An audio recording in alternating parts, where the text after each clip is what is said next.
Hello, and welcome to today's KDP University's At Home with Aja. I'm Trisha, and for the past 5 years, I've moved around Amazon's books teams, learning the business so I can share it with authors. But we're not here to talk about me. We're here to talk to Aja, winner of the Beverly Jenkins Author of the Year Award for 2020. Aja is a national best-selling author of women's fiction stories that create realistic, passionate, and soulful interactions. After spending years trying to define herself simply by the name she was given at birth, her profession, and her role in society, Aja had a breakthrough, letting the writer inside take flight. Aja finds inspiration in soulful music and sensual art and uses them to craft her stories. When she's not being a wife and mother, you can find Aja looking for a spot on the beach to watch the sun rise over the remarkable waves. Welcome, Aja. There you are.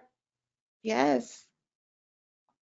Welcome. Thank you so much for joining us today. So excited to have the opportunity to talk to you. Thank you so much for having me, Trisha. Absolutely. So we always get started kind of the same way by asking you a little bit about your background and how you got started in writing. Well, my background, I feel like writing is one of those things that was always with me. Like I've been a Mhm. writer my entire life. I started in the first grade when I wrote my first short story, and they actually put it in a book, which my mother cannot find, which ruins Oh, the story. Um, but in the first grade, I started to write short stories, and I wrote for many, many years until I reached college. Short stories, essays, mhm. poems. And in college, it's like where creativity went to die. And I didn't write for many, many years. It was after the birth of my son, Eli, that I began to explore my writing voice again.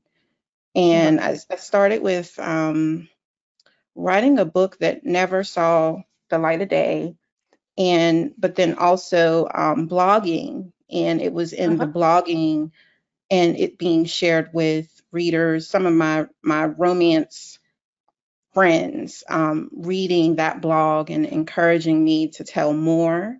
And it was Uh-huh. also Beverly Jenkins reading one of my blogs saying, "Girl, why aren't you writing, like seriously writing?"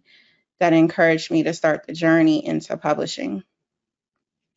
How did you feel to have Beverly Jenkins reach out to you and encourage you like that? Well, she was actually someone that she's like, okay, you ever have like someone that you're so into that you know if you run into them, you're gonna be like, ah. Beverly Jenkins Right. was that one person for me because I don't freak out about anybody else, but I did freak out about her. I was at Uh-huh. a conference. I actually went to this conference specifically to see her. I was about 7 or 8 months pregnant, and she was one of the panelists, and my mother came with me because she reads Uh-huh. romance. She's the one who introduced me to reading and writing. And after the end of the panel, I walked up to her, and I was just like in awe, kind of froze, wasn't able to speak for a while. My mother, who's the outgoing one, so it's always great to bring her along, is the one who started the conversation. And Beverly Jenkins is kind of cool if you met her. Uh-huh. So our relationship or friendship kind of developed there, and she's always been Hmm. someone who has encouraged me, period. But once I started to share my blogs publicly, she started to inbox me and say, "Girl, you need to write. You have a voice that needs to be heard."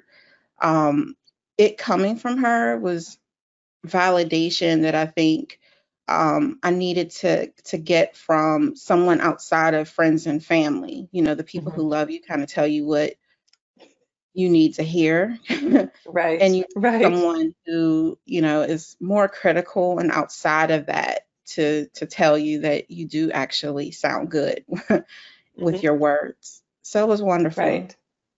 Oh, good. Good. So how did you take that leap? How did you take the leap from blogging to then publishing? And did you start with self-publishing? Yeah, I always started with it started with self-publishing. I never even thought about traditional publishing for myself.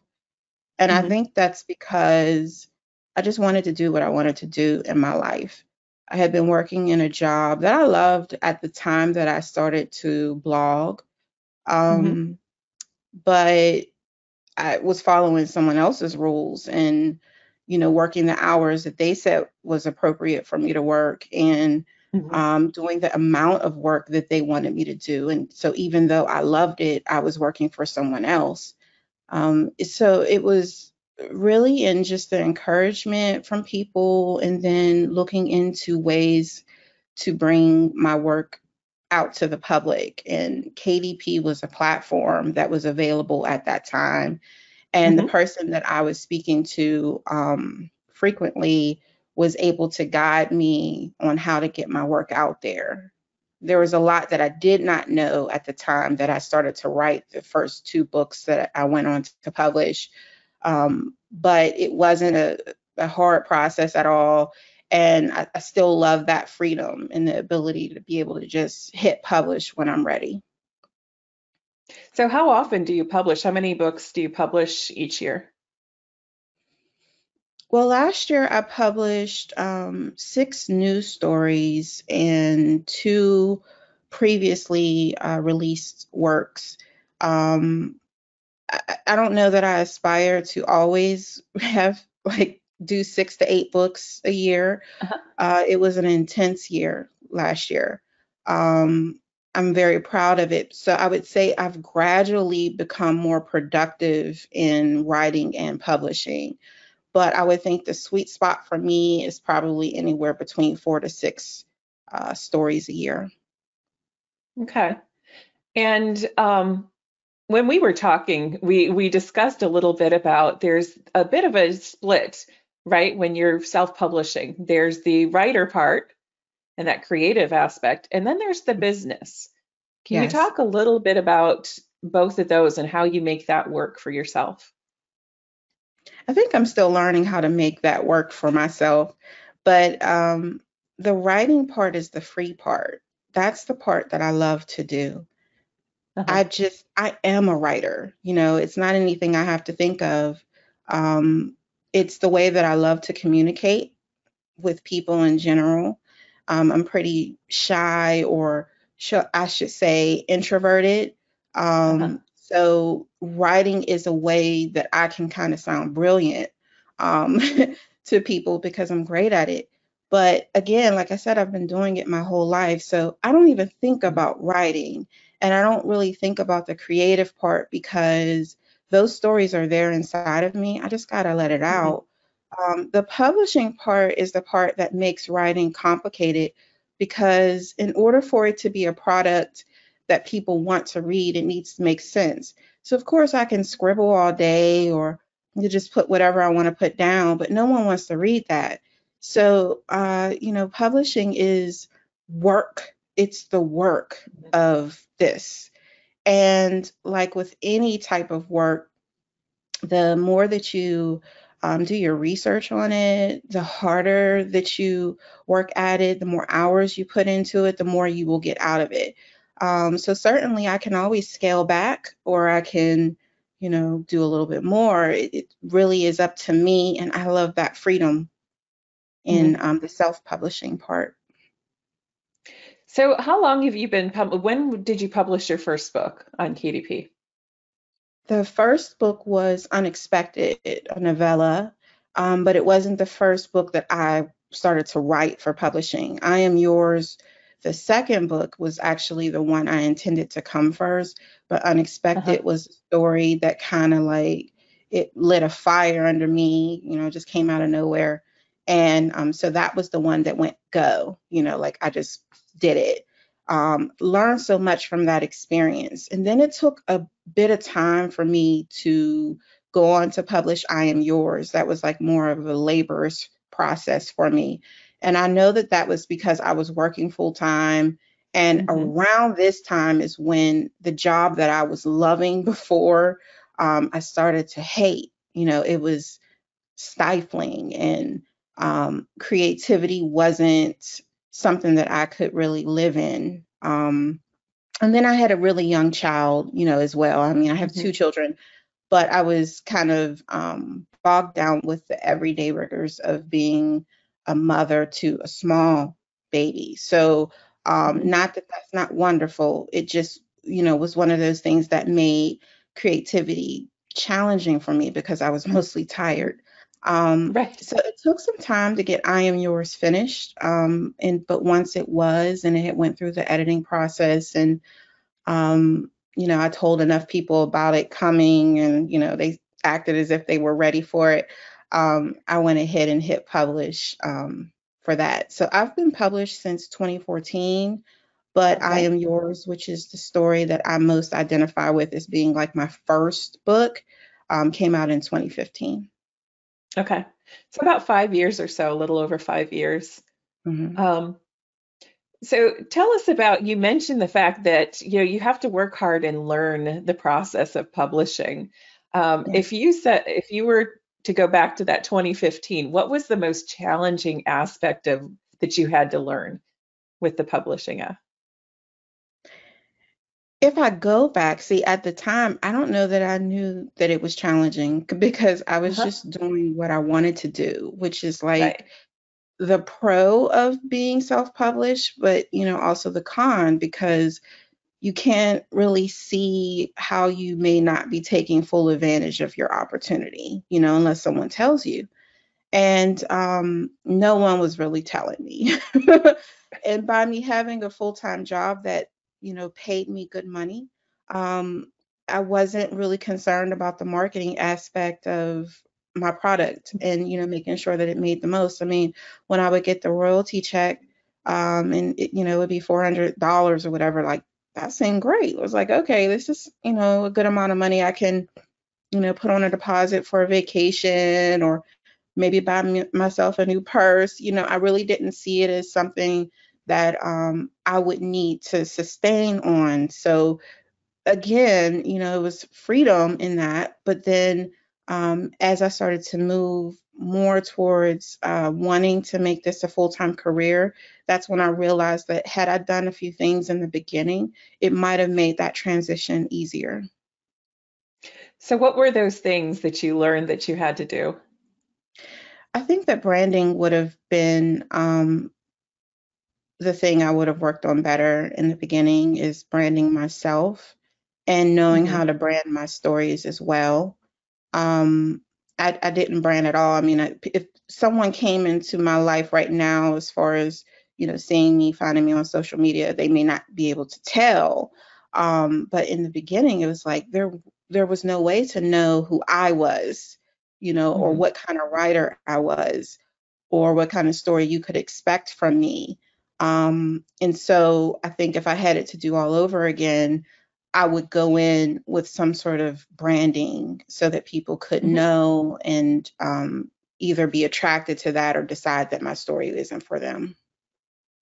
That's a good call out. I think that the brand is really good for having people recognize exactly what you said, if it's for them or if it's not for them, because Hmm. that's going to save you a lot of pain if they buy the book, decide it's not for them, and then don't leave a really good review, right? Right. Exactly. So, so did you have somebody help you build out your brand, or was that something that you worked through yourself? Yeah, I have had several people help me with branding without even realizing it. But the most instrumental person has been my web and graphic designer, Sean D. Hmm. Young, who's also an author who uses your platform. But she was one of those people that when she looked at my first couple of covers, was so gracious enough to not say, they needed help, but just said, um, if you ever would like someone to work on your covers, I'm available. And had Hmm. such a wonderful personality that I was drawn to her. So when we began working on the covers for some upcoming stories that I was going to be publishing, and then also looking at the ones that I already had out there were things that she was telling me that she recognized about myself. Hmm. And I feel like so she unintentionally was branding me by sharing these things. And then I took account of what other people would say about their experience with me, because I feel like we have a picture of who we are inside, Hmm. but that's not always like what we're depicting. Right. So I just kind of looked at the comments of some of my posts and my interactions with people in general, and there were some things that kind of stood out. And I Uh-huh. said, okay, so this is kind of like my brand, because this is how people are perceiving me to be. And it is who I am.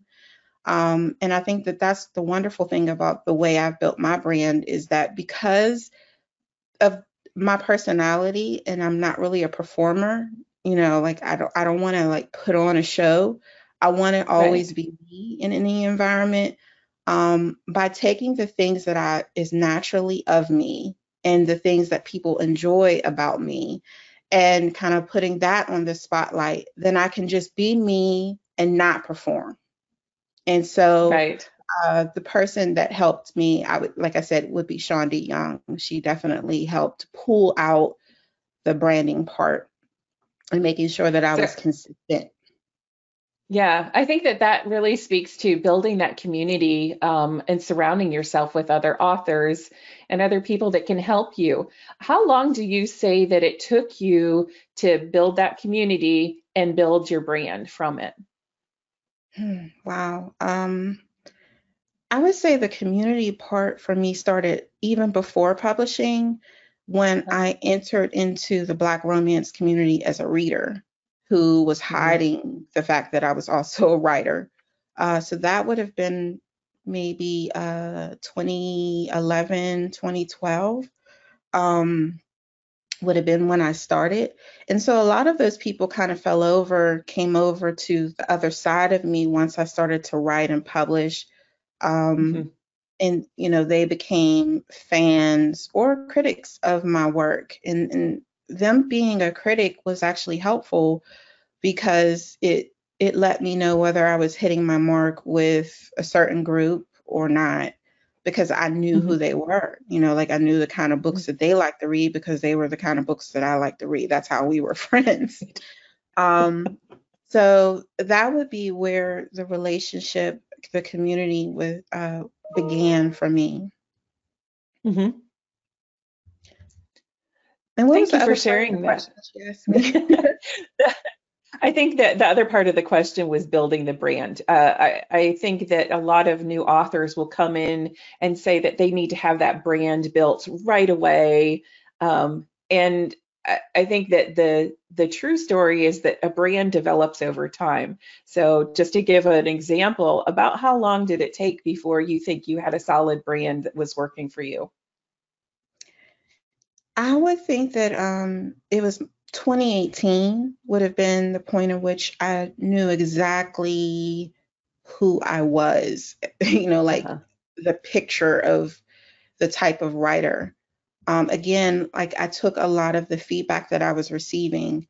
I would ask a question on my Facebook page and say, um, what does my writing do for you? How would you Hmm. describe my writing to other people?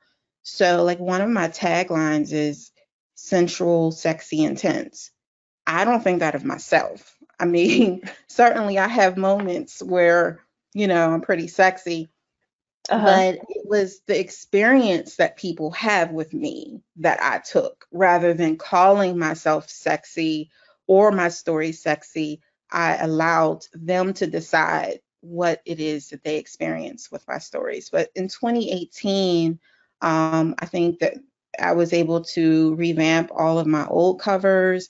I was starting to Hmm. bring out newer material. I was working on material that would be coming out in 2019, and I could make sure that it all went with that kind of feel. Yeah. Hmm. So it took about 3 years before you found your voice and your brand, and it started working for you and your readers. Yes. So let's talk a little bit about marketing. when you release a new book, I think being a self-published author, that marketing piece is key and being able to learn that, right? So you don't go into publishing knowing exactly how to market your books. Can you Right. talk a little bit about some of the learnings that you've had over the years on what's effective for you when you release a new book? Marketing is like the one word that I hate, like, because it's the thing that I'm not great at. I feel Uh-huh. like it's the part that makes publishing cumbersome. I know someone another author friend of mine, Stephanie Nicole Norris, who is like, I call her the big brain. Marketing is like her thing. She understands Uh-huh. numbers and calculations. But for me, I think that it's trial and error. That's Uh-huh. number one. But the branding part that I was talking about earlier also applies to the actual book.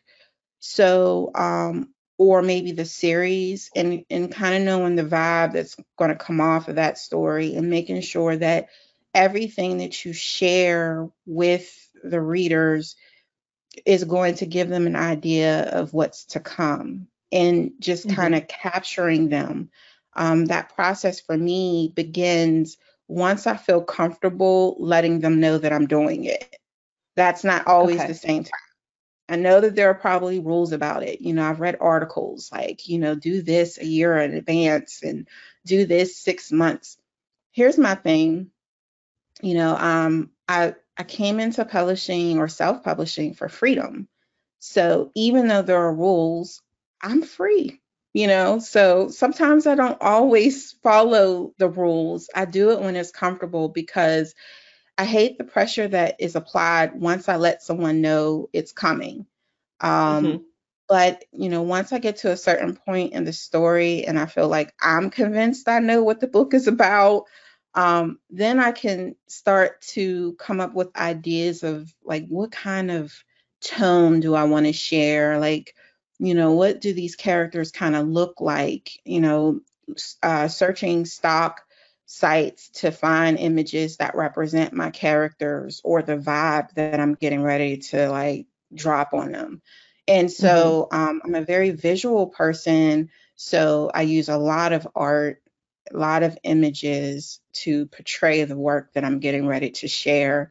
And I do that within the 3 months prior to me publishing the story, and Hmm. then long after. So where do you start sharing these visuals? Is it on social media? Is it through a newsletter? How do you share this with your readers?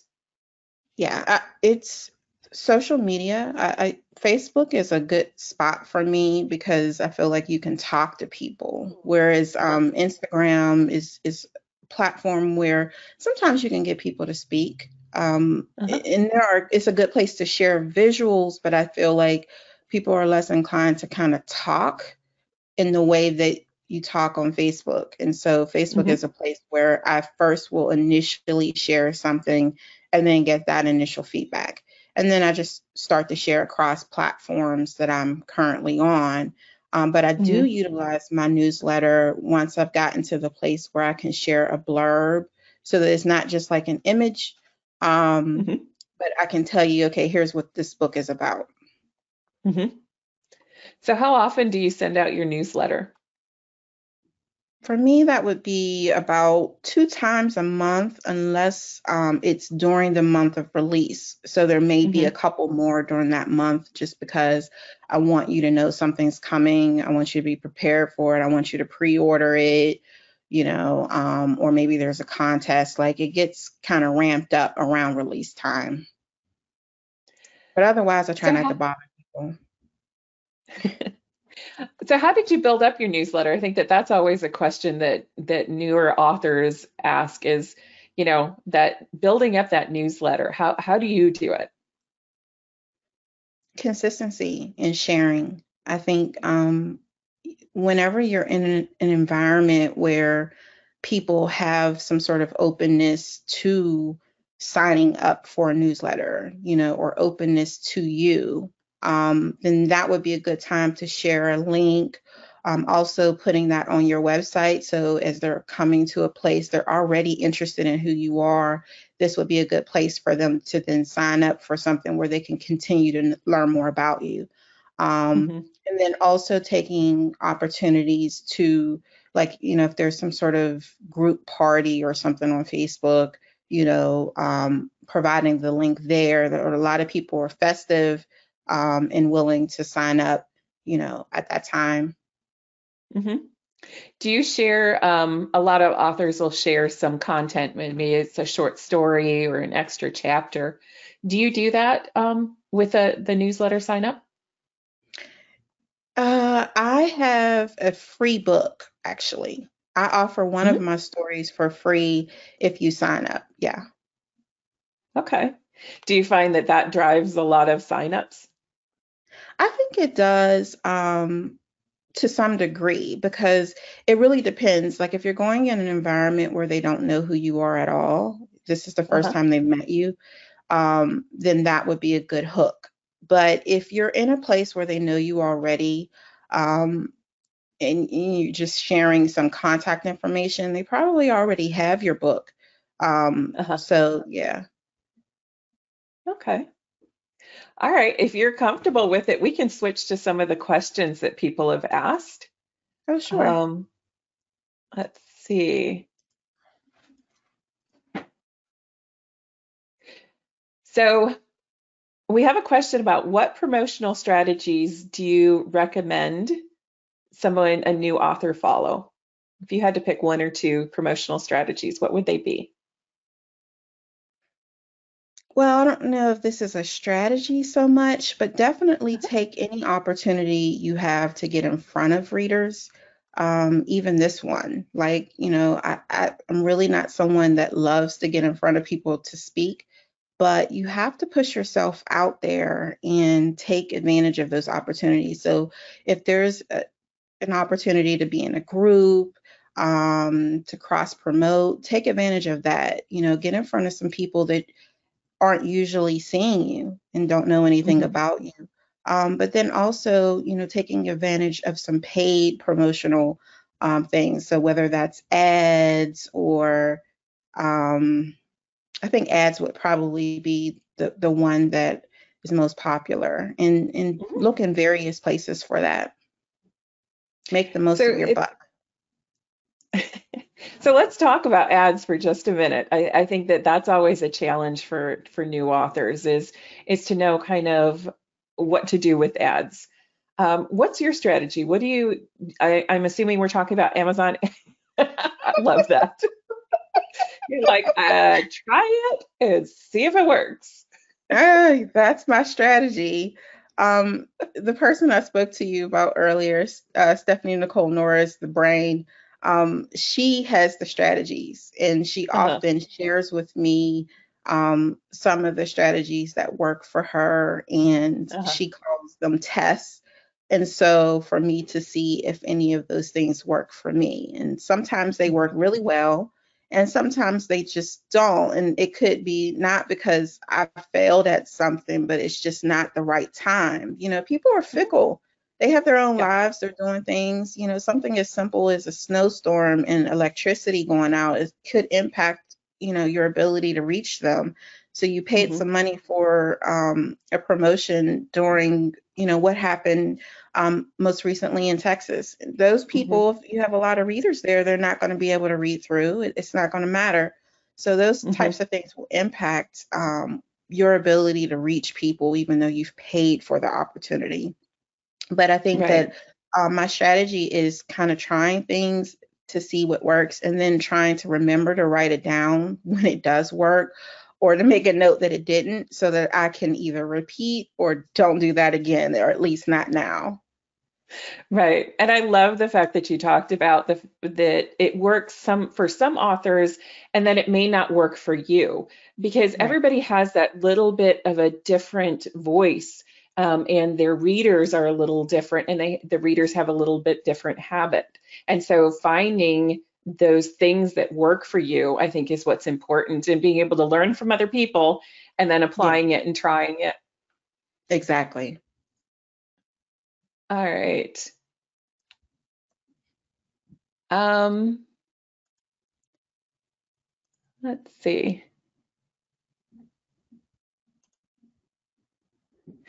This is a good one. This is one that we get frequently. Copy editing. So when you first started, did you have a copy editor? I did not. Wait, did I? I had someone who said that they were a copy editor. Oh, I think that's a good learning. I hear a story behind this, so I'm I might interested want to share it. They might be here. so, but I think let's generalize it. Okay. I think that that's a good call out is when you're first starting, you use the resources that you have available, and they may not be the best resources. Right. So, how did you end up finding your copywriter? Do you have the same, have you gone through a couple different copywriters, or tell us about the process that you went through to find that copywriter? It really, the person came to me, Hmm. and I'm talking about the real one. You know, Yeah. she came to me as an opportunity for her to gain more experience. She had some, and I gave her the a chance. You know, I feel like I Hmm. was kind of trying to find my way, and I was open to allowing her to find hers with me. And Hmm. we worked together for many years on most of the stories that are published now. I now have someone new because the person that I had, she's leaving the business. And the person that I have now, she's mentioned to me, she's in my group. She's actually in my Facebook group. And she Hmm. mentioned to me that it's the job that she's doing. It's one of the things that she does on the side. And that was maybe a year or two ago, and I didn't have a need for her. But when my copy editor mentioned that she would be transitioning out, I reached out to her to find out if she wanted to work with me on a project. So Hmm. Soul Love was the project that she actually helped me with. Okay. So tell us about the copy editing story. So when you write, everybody has their own way of writing, right? There are Yeah. some people that outline and then they write, and then there's the people that just write this straight through. What does Mhm. your writing strategy look like? Okay, because like with everything, I don't know that I have a strategy. Right. That will be my theme. But I have a loose outline. The Uh-huh. story comes to me through the characters first. I just kind of get a visual of someone or a few people, and then I kind of ask myself questions about who they are. And this all is trapped up in my head for a while, like a Mhm. month. I'm like mulling who these people are, and I don't know why I don't write it down. Um, but this is my process, and it seems to work eventually. So after they stay up there for a while, I have some sort of idea of who they are, and I start to type out the things that I've learned by listening to them or seeing them. Mhm. Again, I'm very visual, so I see my characters more than I hear them. But again, when I start to ask questions, I get the answers about who they are, what it is they want, what it is they want me to write. Okay, and then like, how am I going to make this a story? So I'm character driven. That's number one. And Uh-huh. then I do a loose outline, and it's very loose. And there's a lot of empty spots before I even um, begin to write. And then I start to write, even with all these holes. Okay. I don't know how I manage. But even with these holes, you know, I'm writing this story, but as I write, all of the holes start to fill in. It Mhm. works. This chaotic process for me actually works. Um, and so by the time I get to maybe 10,000, 15,000 words, I feel like I know these people a little bit. And Mhm. the rest of the story just makes sense. Then I'll fill out the rest of my outline, and then I'm Mhm. able to be the most productive. The very first part of me writing my book, I'm like in the dark, just like fumbling around. And I really don't know where I'm going and how I'm going to get wherever I'm going. Um, but I do get there. Like I said, after that 15,000 word mark is when I'm like, I'm really writing a book. And this is when I'm actually letting people know I'm writing a book. Because prior to that, I don't want to tell anyone anything because I don't know how I'm going to get through. But once I tell someone, I've actually written, a good portion, or I'm on my way to doing that. Okay. And then, so you write the whole book and then send it off to your copy editor. Yes. Okay. All right. Um, so Jackie wants to know, how much time do you spend writing every day? Do you have a specific set schedule that you use and stick to? I wish I did stick to it, but it's really dependent on where I'm at. Like that Uh-huh. blind part in the beginning where I'm fumbling, I would say I'm pitter pattering, as my grandmother would say. I just, maybe like 300 words, maybe like 500 words. I just don't give up. And I keep Uh-huh. doing that until I can't stop. When I get to the place where this story is consuming me, this is Hmm. where I can put down anywhere from 2,000 to 3,000 words a day. I even released a short story. It sounds like the UPS truck is dropping something off. So if you hear the beeping, something's happening out there. Um, but I released a short story at Christmas time. It's about 9,000 words. And Hmm. I wrote all of that in one day. How? But like when I'm writing a book, for whatever reason, like that does not happen. Uh-huh. I'm like stuttering through the process for a while. Right. So I have a goal of trying to get a chapter a day done. And Okay. that's the goal. I don't always hit it. I forgive myself if I don't. When I do, I'm really excited. Nice. So it's good that you have that goal that you work towards, but then you're forgiving if you don't hit that. Because I think that if you can't forgive yourself, that's when you kind of get stuck and can't move forward. Um, Exactly. so we have a question. Have you ever started a process with a character and then decide that this character just is not working for you? Or do you kind of, like you said, you fall in love with those characters and you work them out in your head? So have you ever situated where you worked everything out and then you start writing and that character just isn't working for you? I think what it really is for me is that I don't know the character as well as I thought I did. I start to write them and I'm like, nah, that's not his job, or no, like that's not his personality. And so I really just need to go back to the drawing board and figure out exactly who that character is. I wasn't Hmm. listening well enough, or I was trying to make it work because there was a certain story I wanted to tell. And I think when you're trying to tell a certain story, then you've got to then make the people be who they want to be, like who you need them to be to tell the story. And that is Uh-huh. sometimes difficult, because because I'm character driven. Like I really like to focus on the people and then tell that story. So there have been a couple times in my life that I was writing a particular story and I needed to make the characters be, then there was a lot of resistance from the characters. So then I had to really think about, okay, who are they really? And Hmm. sometimes that changed my story a tad. Hmm. Okay. I think I love the fact, I love how you describe your characters and that you're getting to know them. I think that that's amazing. And it comes out in your writing. I think that that's wonderful. Thank you. Um, you're welcome. Um, so this is a really interesting question. What's a good time frame or how long do you usually give your copy editor to get your updates back to you? Kind of what's that time frame back and forth? Hmm. I would think, or I would say, I should be giving my copy editor much more time to work on my stories. I often don't give myself enough time because, I'm kind of, like I said, that fumbling through, and if Uh, I've put something out there as coming out in a certain month, or a certain date, then I'm kind of like pushing, like I'm rushing myself at the end. mhm, Ideally, I would give them 2 months.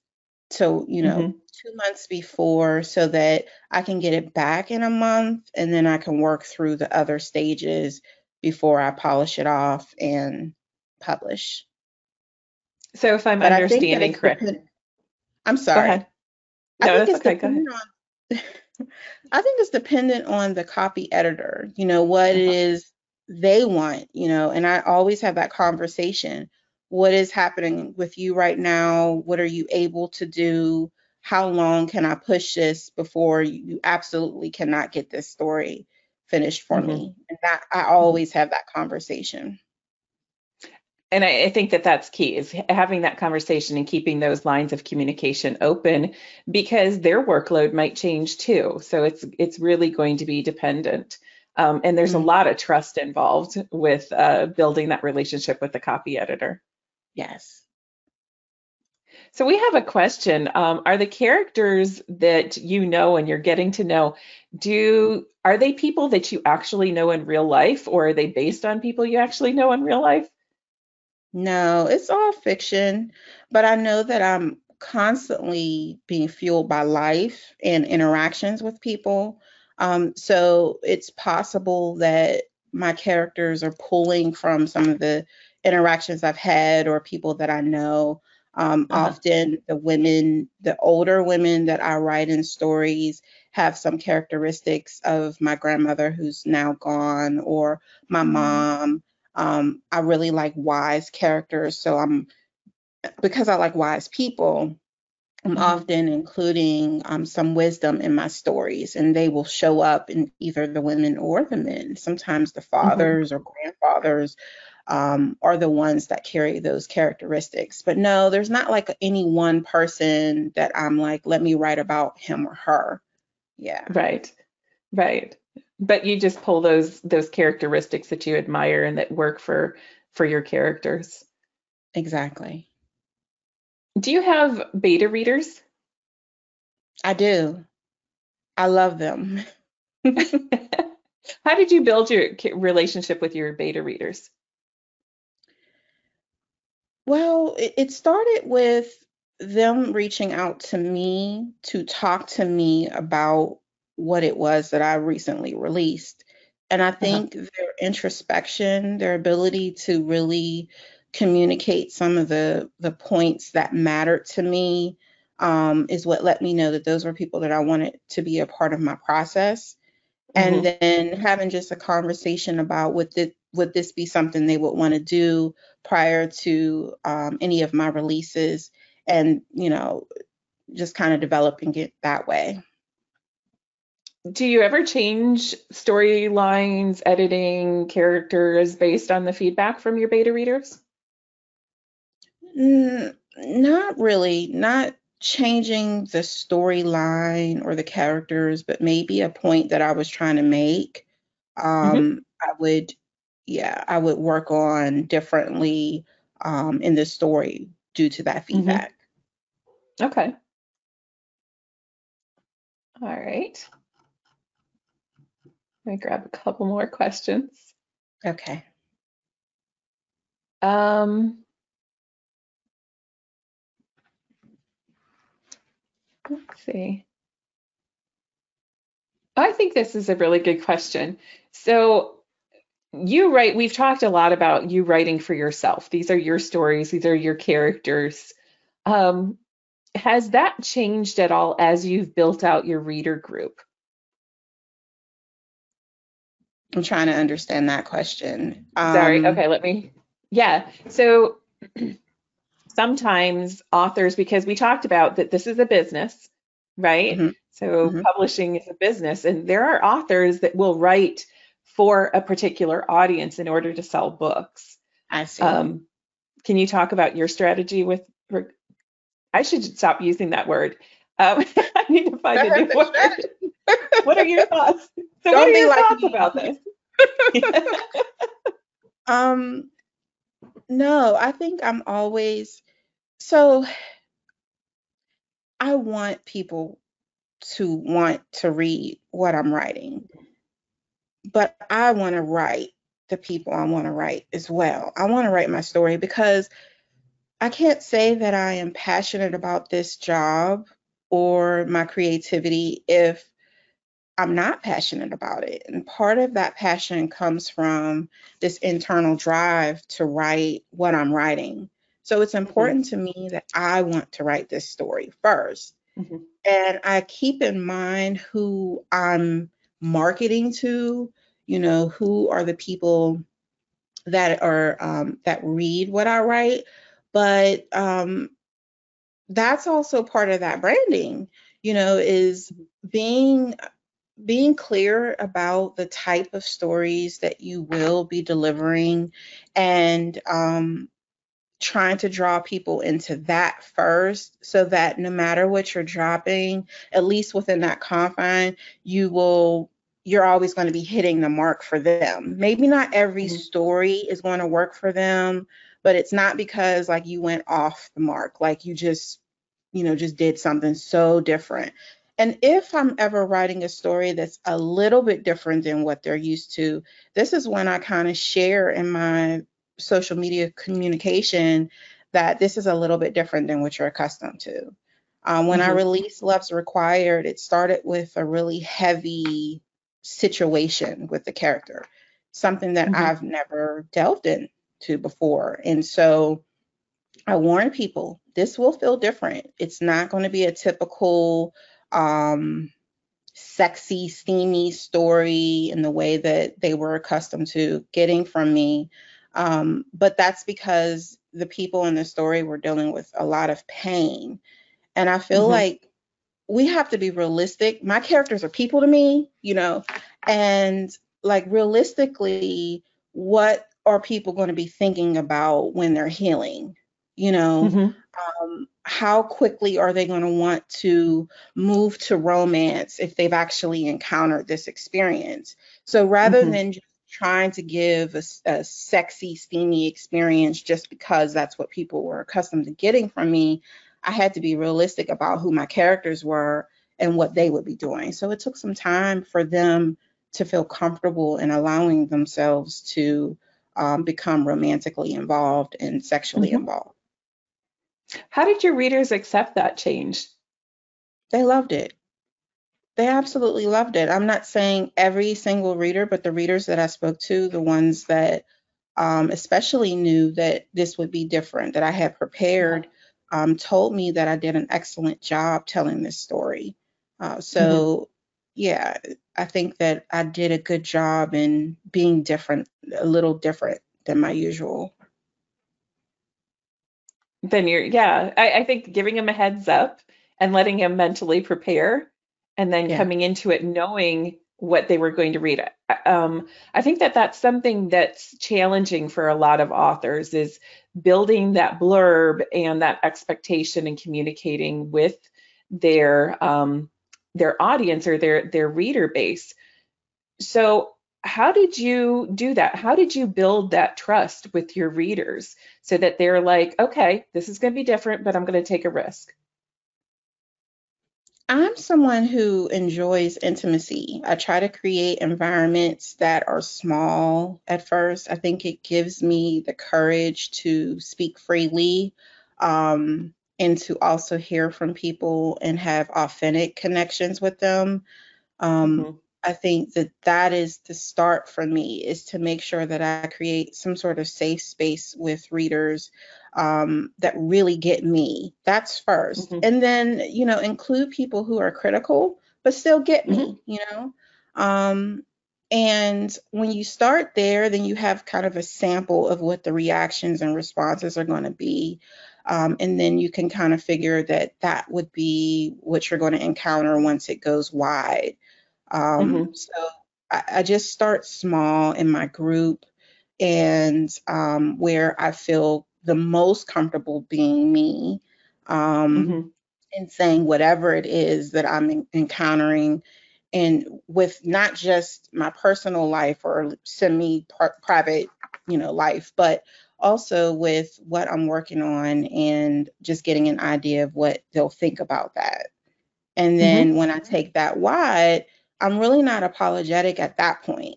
I'm just letting you know this is what's going to be different about this story, and just saying, I hope you like it.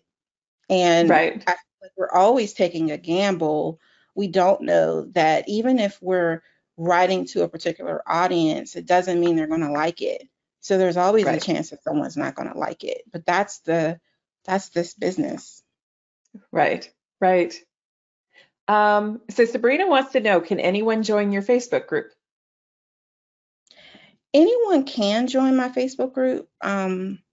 It, I try to keep it small and intimate because I find that the larger a group gets, and I know this from being in groups, that the Uh-huh. larger that it is, people start to not engage as much. And um, but if someone were to ask to join my group, and they've read my work and they're open to being in a group with me and participating Uh-huh. every once in a while, then yeah, I would consider letting them in for sure. Okay. How do you not overthink when you're dealing with the character development? So you talk about getting to know the characters. When do you think that or when do you decide that you know the characters well enough to start writing their story? I start writing them before I feel like I know them well enough. You know, it's like I know them well enough to start, but I know that there's a lot that I still don't know. But again, I have no strategy. I just kind of go for it. I trust myself. I trust that the process will be okay. And um, I think it's just more so just trusting myself. Mhm. Eventually, it doesn't come right away, but it eventually just clicks. Go ahead, Aja, just write the story. Get out of your head. You're thinking too much about it. Allow myself to just be free. Again, like I want to be free in this experience. And Uh-huh. so I often think that I go against myself when I'm thinking too much. Eventually, Uh-huh. something just and I just relax and I just start to write. Okay.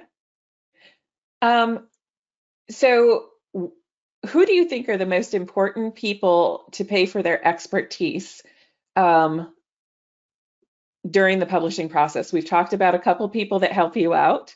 Mhm. Um, when do you start building that team and paying people? I believe that if you know that you're getting into this business and with all the information that you now have about self-publishing, start that right away. Uh-huh. Find some people that you can trust, like some conversations with people, start having them. And then, before you even finish your book so that they're in place for you, you're going to, unless you're great at these things. And I think Hmm. that you may need someone else to tell you whether you're great at it because you may have some design skills, but like if you don't know how to scale an image, and so someone's head looks really big, on a cover and it shouldn't look like that, go ahead and hire someone. Let someone else Uh-huh. do that. And I realized that finances is a big part of like how many people we hire to do this thing. But I think if you can start off with some sort of budget initially to hire someone to do your graphic design, so to make sure that your product looks great on the outside, but then also to make sure that it looks great on the inside, which the formatting. So if you don't have software that allows you to format or you don't know how to use it, someone that can format, but then also making sure that the story flows and that it has very minimal errors in your story because you want the reader to have a good experience. It can be a good story. These characters could be dope, but if it's just choppy or there's an error here and there, like everywhere you look, they're not having a good experience and they paid for this. You know, Hmm. it's not fair to them that you're not giving them a good product or at least the best product because I think Hmm. all these people that are involved are human. So are you. Hmm. There's going to be a mistake. There has to be a mistake. But part of hiring people is to double check your work so that there are less mistakes than there would be if you did it all. Right. I would Right. say definitely a graphic designer, copy editor, and proofreader, um, to go even like further with that, I would say get yourself like a developmental editor or content editor, someone that can look at the whole story and make sure that it makes sense. Hmm. Those people are important. So if you don't have the budget for it initially, this may be where you want to ask like your beta readers or like your um, people that you're cool with, like, what did you like about the story? And try to have targeted questions that you ask them, because if you're just like, did you like it? Most people are like, yeah, and that's all you're going to get. And that's really Uh-huh. not going to give you any information. Like, you need to know, like, what did you like about this part, or what did you think about this part? And that takes some sort of critical thinking on your behalf, because you need to think about what are these things that you think readers might be challenged with. And so if Hmm. you ask those pointed questions to your beta readers, you may get enough out of them that initially, if you don't have a content editor, you can at least utilize them for a while. Hmm. I think that's a And great then, point. Hmm. yeah. Go ahead. And then I would say, in addition to that, someone who has some sort of understanding about advertising. So once you start to make a little bit of money and you're ready to extend your reach, because you will have like your reach, like the Uh-huh. people that you're Facebook friends with or that's following you on any of the platforms. That only goes so far. You need to get in front of other readers, and the only way to do that is somehow extending your reach. Usually Uh-huh. that's through some sort of paid advertisement. And so if you don't understand it, be willing to talk to someone who does. You may have to pay for their services. You may need to barter something that you're great at, whatever, but anything that's going to help you get in front of more people. Um, that's wonderful. I love the list that you gave us of all the things that, if you have money, start here. I always tell everybody start with the cover, right? Because that's that first thing that catches. So that graphic artist, I'm right with you. Yeah. If you got a little budget, that's where you're going to spend it to grab Hmm. those readers. We have time for one last question, real quick. Do you do audiobooks, or will you ever consider doing audiobooks? I don't do them currently, but it is something that I'm working on. I Uh-huh. would love to provide that to readers who don't have the time to actually sit in front of their Kindle and look at it. They're on their way to work, they want to listen. Uh-huh. So that is coming in the near future. Wonderful. And with that, we are at time, but thank you, Aja, so much for sharing all of your wisdom and being your honesty. I adore your honesty and your forthright, and I will try very, very hard to never use the word strategy with you again. Thank you so much for having me, Trisha. It was a pleasure. On that note, happy publishing, everybody.